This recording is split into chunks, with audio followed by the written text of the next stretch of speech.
We all have problems. Ironically, a lot of the problems that we have are there because we refuse to let them go. That's unfortunate. It's one thing to have problems like that credit card bill that you keep maxing out, or the few pounds that you just can't seem to get rid of. But it's an entirely different issue when your problem is a toxic relationship that you complain about, cry about, you pray about, that you hate, but you just won't let go.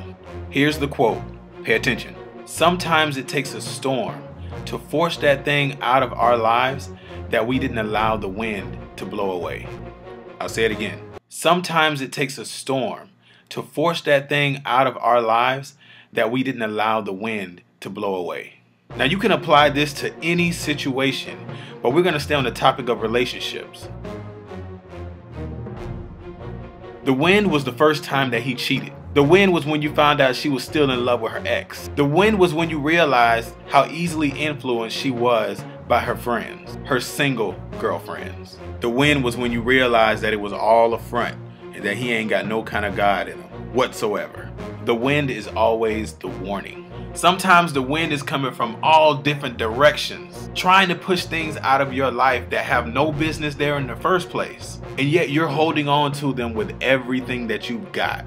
Holding on to the abusive boyfriends, holding on to the relationships that's sucking you dry, holding on to the women that are only there for what they can get out of you. And when you hold on to those things long enough, the storm comes.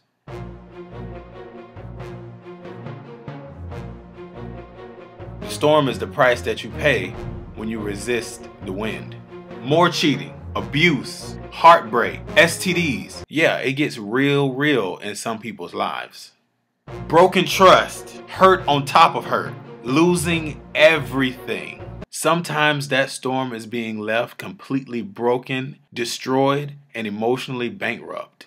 You never know what your storm is going to be, but most of the storms that have come into your life could have been avoided.